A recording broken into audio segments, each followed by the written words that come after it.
Selamat pagi pemirsa, apa kabar Anda di pagi hari ini? Senang sekali saya Graciela Taime dapat menjumpai Anda dalam Berita Papua. Sejumlah berita menarik dan teraktual telah dirangkum tim redaksi kami. Berikut 3 berita utama hari ini. Dalam sehari, polisi ringkus 3 pengedar ganja di kota Jayapura. 1 kilogram ganja disita polisi.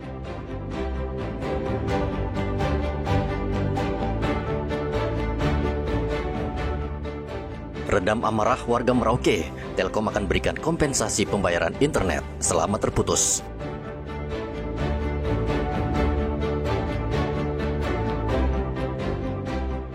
Dua bayi yang baru lahir di kota Jayapura dan Merauke mendapat kejutan saat HUT SCTV.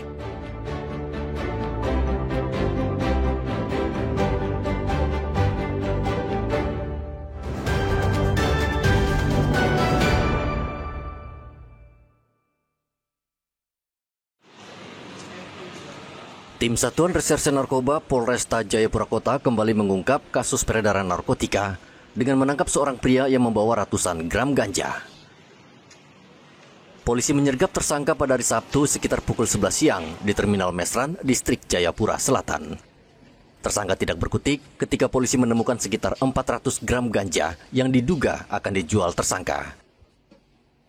Tidak sampai di situ, pada malam harinya polisi kembali meringkus 2 tersangka lain di depan Terminal Mesran. Kali ini polisi menemukan ganja dalam jumlah lebih banyak, sekitar 600 gram. Agustus lalu, kami dari Satgas Narkoba Polresta Jayapura Kota telah mengamankan 2 perkara kasus narkotika jenis ganja.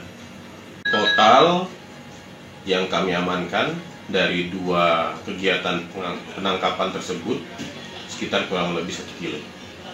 Ya. Melakukan penetapan tersangka, kemudian ketiga orang tersangka ini juga sudah kita lakukan penahanan dan sementara proses penyidikan masih berlanjut. Ketiga tersangka saat ini mendekam di Mapolresta Jayapura Kota. Mereka masih menjalani pemeriksaan. Ketiganya dijerat dengan Undang-Undang Narkotika dan terancam hukuman penjara 7 tahun. Arthur melaporkan dari kota Jayapura, Papua.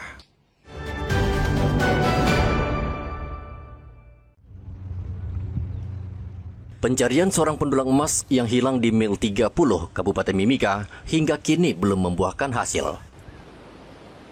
Tim SAR gabungan masih terus melakukan pencarian terhadap Yusti, pendulang emas yang dilaporkan hilang saat menyeberangi Kali Biru di Mil 30, area PT Freeport, Indonesia. Memasuki hari ke-6, pencarian dilakukan dengan menyisir aliran Kali Biru hingga ke pinggirannya, namun belum menemukan tanda-tanda keberadaan korban. Selain berjalan kaki, tim SAR juga menggunakan drone untuk memperluas area pencarian. Namun upaya tersebut belum menunjukkan hasil. Tim bahkan mencoba menggunakan perahu karet, tetapi pencarian tetap belum berhasil. Untuk pencarian hari ini sendiri kami menggunakan 2 perahu karet dengan tim yang terdiri dari Basarnas Timika, kemudian dari Pol Airut, dari Polres dan Polsek, kemudian dari Basnas ataupun relawan, kemudian dari TNI Angkatan Darat, tim SAR gabungan beserta keluarga korban yang ikut membantu melaksanakan pencarian. Sampai sore hari ini masih belum membuahkan hasil. Adapun seluruh area ataupun sungai yang diperkirakan korban tersebut terseret arus sudah kami lakukan penyisiran ataupun pencarian. Namun sampai hari ini masih nihil. Tim SAR akan terus mencari korban dengan memperluas lokasi pencarian. Yusti, seorang pendulang emas tradisional, hilang pekan lalu. Diduga Yusti terjatuh dan terseret arus sungai. Dari Mimika, Papua Tengah, Igobat Momolin melaporkan.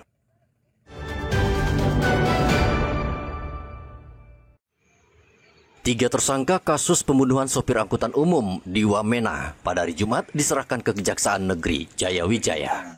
Ketiga tersangka masing-masing Aske Mabel, Anus Aso, dan Nixon Matuan diserahkan Satuan Tugas Operasi Damai Kartens setelah berkas mereka dinyatakan lengkap atau P21. Penyerahan dilakukan secara bertahap mulai dari Anus Aso di Bandara Wamena sekitar pukul 9 pagi waktu Indonesia Timur kemudian Askema Bel pukul 10:55 waktu Indonesia Timur, dan terakhir Nixon Matuan pukul 11:25 waktu Indonesia Timur di Lapas Kelas 2B Wamena. Kasatgas Humas Operasi Damai Kartens, Kombes Yusuf Sutejo mengatakan penegakan hukum terhadap kelompok pelaku kekerasan akan terus dilakukan secara tegas dan terukur. 3 tersangka anggota KKB ini terlibat dalam pembunuhan seorang sopir angkutan umum bernama Mukhtar Layuk yang terjadi pada 5 November 2024. Riantonai melaporkan dari Jaya Wijaya, Papua Pegunungan.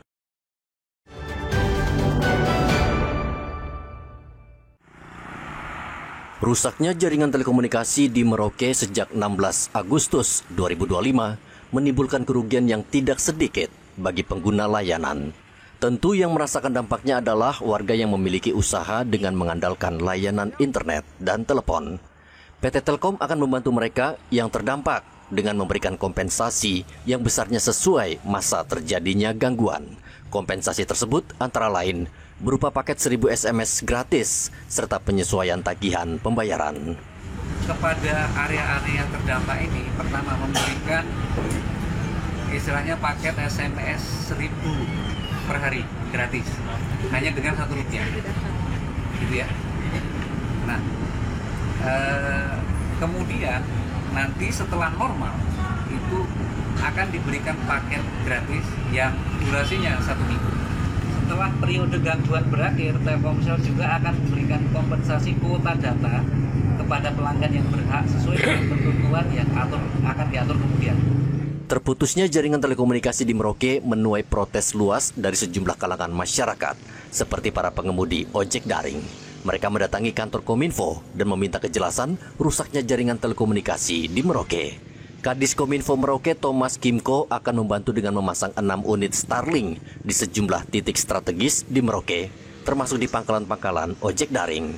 Peralatan Starlink berfungsi pada Minggu 24 Agustus. Kami sudah diperintahkan oleh pimpinan untuk berkoordinasi dengan teman-teman. Ada beberapa titik yang kemudian teman-teman sampaikan kepada kita.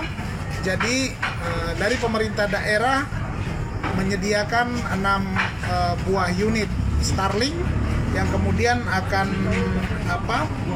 akan ditempatkan di titik-titik yang sudah disampaikan oleh teman-teman dari Ojol. Jadi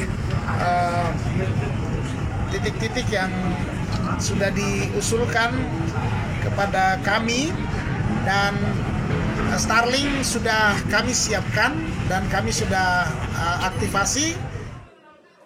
Kerusakan jaringan telekomunikasi milik Telkom sudah sering terjadi di Merauke. Warga sangat kecewa karena aktivitas mereka terganggu. Bahkan warga yang melakukan demo pada pekan lalu nyaris membakar kantor Telkom Merauke. Kali ini masyarakat harus menunggu hingga 4 September 2025 untuk bisa kembali menikmati jaringan telekomunikasi. Muhammad Ridwan melaporkan dari Merauke, Papua Selatan.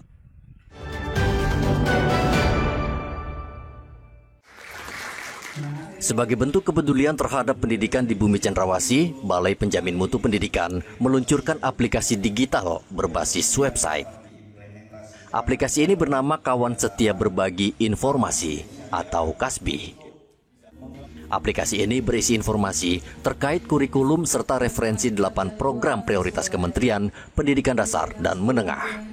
Kepala BPMP Papua, Jono Simangunsong, mengatakan aplikasi KASBI bertujuan mempermudah komunikasi, mempercepat akses informasi dan meningkatkan efektivitas pelayanan kepada guru, kepala sekolah, pengawas, serta masyarakat umum. Supaya tidak terjadi lagi miskonsepsi ya, karena sekarang ini kan banyak tulisan-tulisan di internet ya. Nah, KASBI ini salah satunya channel yang bisa memastikan bahwa sumber belajar bagi guru dan anak-anak itu adalah memang sesuai dengan buku teks utamanya. Jadi tidak menggunakan buku-buku yang mungkin bisa jadi diterbitkan siapa begitu ya. Nah, sekarang apalagi sekarang kan dengan teknologi era sekarang ini sangat mudah mencari sumber-sumber buku yang tidak sesuai dengan ideologi Pancasila seperti itu. Ketua PGRI Papua, Elia Waromi, menyambut baik aplikasi Kasbi sebagai sarana berbagi informasi pendidikan. Menurut Elia, aplikasi ini sangat membantu guru di tanah Papua dalam memperoleh informasi yang akurat. Berterima kasih kepada BPMP Papua yang telah menggagas aplikasi ini. Ini adalah aplikasi untuk informasi yang bisa diambil oleh Bapak Ibu guru di tanah Papua. Ini sangat menolong karena dari sini aplikasi ini bisa memberikan informasi aktual, informasi yang benar-benar terukur yang bisa diakses oleh Bapak Ibu guru. Kami mendorong kepada semua Bapak Ibu guru di tanah Papua untuk bisa mengakses websitenya BPMP atau masuk di nomor yang sudah dikasih. Aplikasi Kasbi membantu para pendidik karena akan mempermudah mereka mengajar para siswa di sekolah. BPMP Papua optimis kualitas pendidikan di tanah Papua akan terus meningkat seiring dengan semakin cepatnya arus informasi yang lebih cepat dan akurat. Dari Kota Jayapura, Papua, Hendra melaporkan.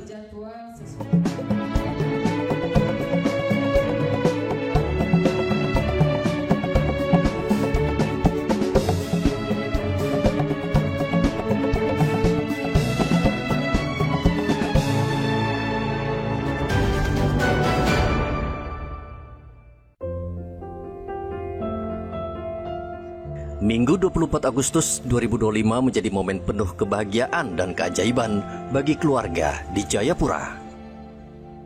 Di tengah perayaan ulang tahun ke-35 SCTV, sebuah kejutan istimewa diberikan melalui program Baby Born yang selalu dinantikan setiap tahunnya.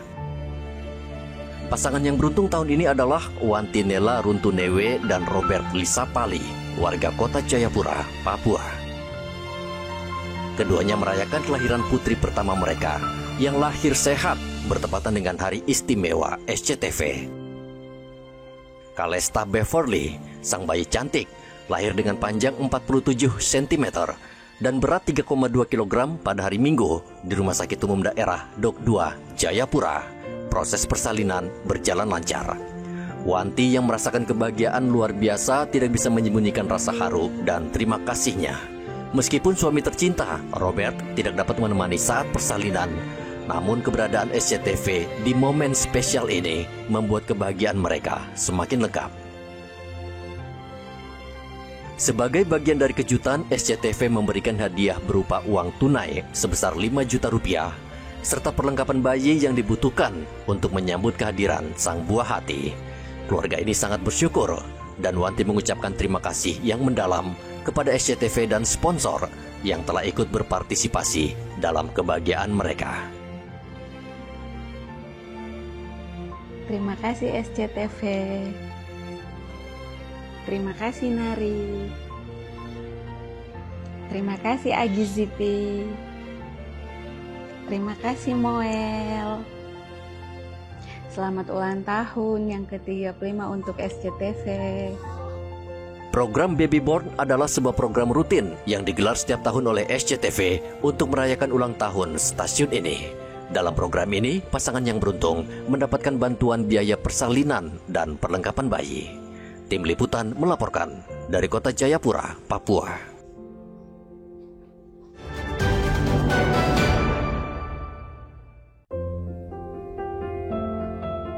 Pada hari Minggu kemarin adalah hari yang penuh kebahagiaan dan haru bagi keluarga Rianto dan Eka Safitri.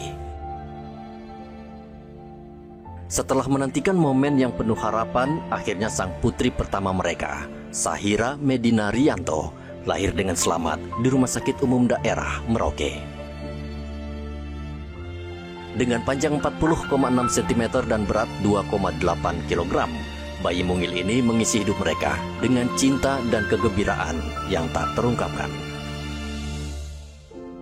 Namun kebahagiaan keluarga ini tak hanya datang dari kelahiran sang buah hati. Keajaiban terjadi setelah kelahiran Sahira Medina bertepatan dengan hari yang sangat istimewa, ulang tahun ke-35 SCTV pada 24 Agustus 2025. Sebagai bagian dari perayaan yang luar biasa ini, SCTV memberikan kejutan manis berupa paket perlengkapan bayi yang lengkap dan uang tunai sebesar 5 juta rupiah, hadiah istimewa untuk sang putri. Rianto yang bekerja sebagai wira swasta tak dapat menyembunyikan rasa syukur dan kebahagiaannya. Bagi keluarga ini, kelahiran Sahira yang penuh berkah ini terasa seperti hadiah terindah yang diberikan kehidupan. Terima kasih SCTV. Terima kasih Nari. Terima kasih Agi Zipi. Terima kasih Mam Uung. Terima kasih Mul. Selamat ulang tahun ke-35 untuk SCTV. Momen ulang tahun SCTV yang penuh makna tak hanya menjadi kenangan, tetapi juga kado yang tak akan terlupakan bagi keluarga kecil ini. Dengan penuh rasa syukur, mereka menyambut masa depan yang cerah, dan Sahira Medina menjadi lambang kebahagiaan dan harapan yang akan terus tumbuh bersama mereka. Muhammad Ridwan melaporkan dari Merauke, Papua Selatan.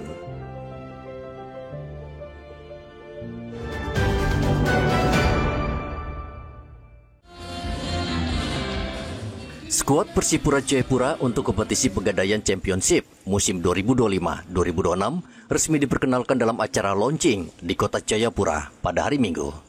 Launching tim berlangsung di salah satu hotel di Kota Raja, Kota Jayapura. Acara dihadiri Ketua Umum Persipura Jayapura, Ben-Hur Tomimano, dan Lantamal 10 Jayapura, Mai January John, pendiri Persipura Mesak Khoibor, serta mantan pemain dan supporter. Dalam acara tersebut, Persipura memperkenalkan 36 pemain dan 16 ofisial yang akan berlaga di musim ini. 36 pemain yang dikenalkan ke publik, sebagian besar adalah pemain muda, namun dikombinasikan dengan pemain senior seperti Boas Salosa, Ruben Sanadi, dan Tinus Pai.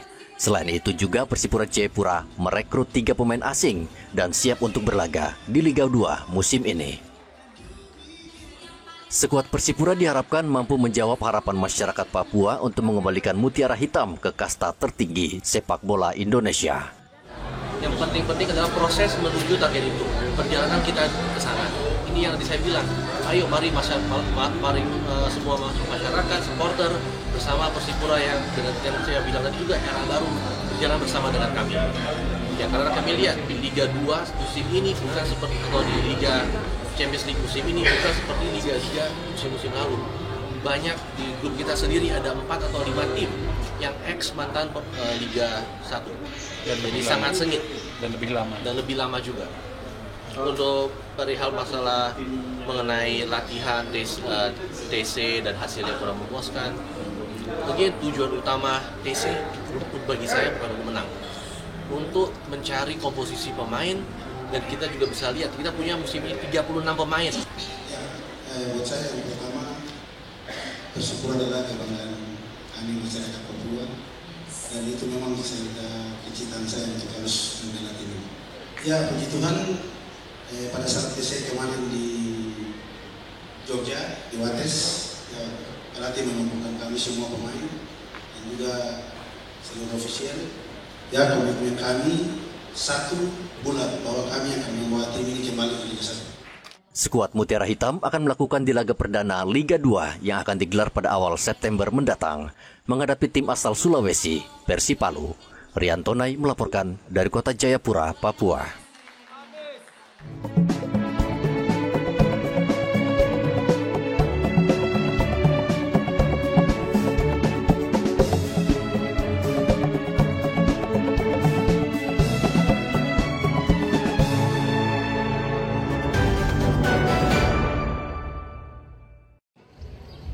Komisi Pemilihan Umum Provinsi Papua sudah menetapkan hasil rekapitulasi pemungutan suara ulang pemilihan gubernur dan wakil gubernur Papua.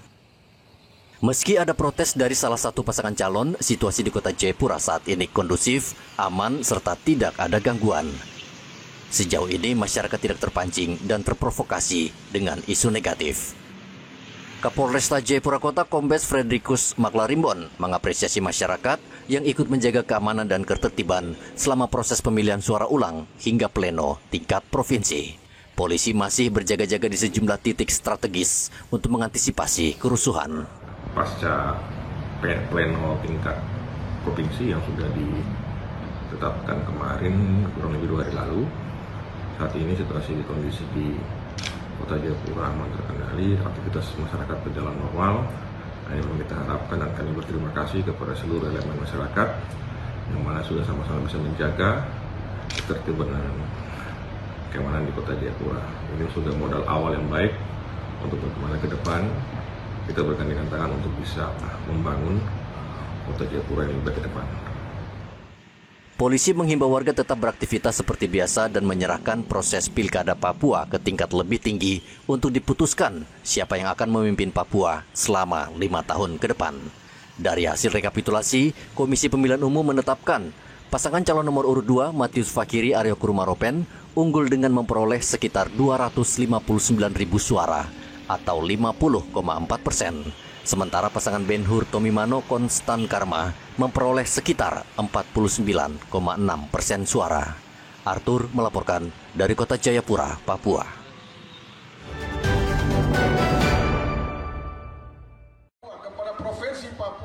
Setelah ditetapkan oleh KPU sebagai peraih suara tertinggi di PSU Papua, pasangan calon nomor urut 2 Matius Fakiri Aryo Kurumaropen memilih merayakan kemenangan dengan cara yang meriah.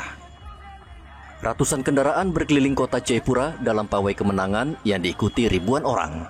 Usai pawai, calon gubernur Papua, Matius Fakiri, mengajak seluruh pendukungnya serta pendukung paslon 01 untuk bersatu membangun Papua semakin cerah ke arah yang lebih baik.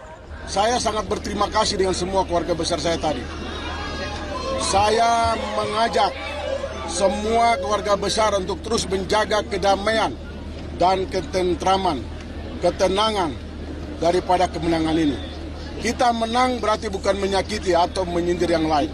Kita boleh bereuforia, tapi kita menjaga kesantunan kita sebagaimana yang kita sudah tunjukkan selama ini. Dan khususnya saudara-saudara kami dari pihak 01. Kalau ada hal-hal yang kurang berkenan, saya mewakili semua keluarga besar, mewakili semua pendukung kami. Itu kami menyampaikan permohonan maaf. Mari kita terus bersatu menjaga kebaikan untuk membangun Provinsi Papua secara bersama-sama. Paslon Mario juga mengimbau pendukungnya tetap tenang dan tidak merayakan kemenangan secara berlebihan sambil menunggu proses pelantikan. Pilgub Papua hanya diikuti 2 pasangan calon. KPU Papua telah menetapkan paslon Mario meraih suara tertinggi sesuai rekapitulasi berjenjang. Namun paslon nomor urut 1 telah mengajukan gugatan ke Mahkamah Konstitusi sehingga hasil rekapitulasi akan kembali diuji di MK untuk kedua kalinya. Rian Tonai melaporkan dari Kota Jayapura, Papua.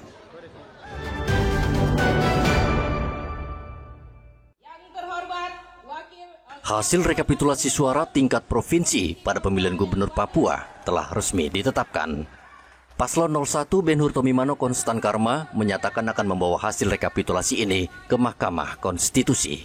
Mereka mengklaim telah mengantongi berbagai bukti dugaan kecurangan yang terjadi saat pemungutan suara ulang pada 6 Agustus lalu.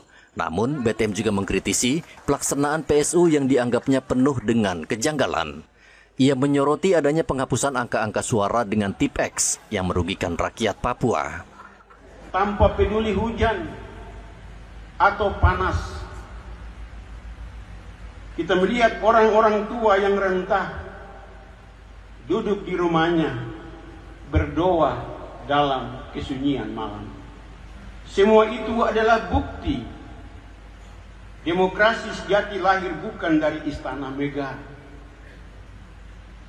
tapi dari bawah, lahir dari rakyat, lahir dari hati yang tulus, dan itulah kekuatan kita.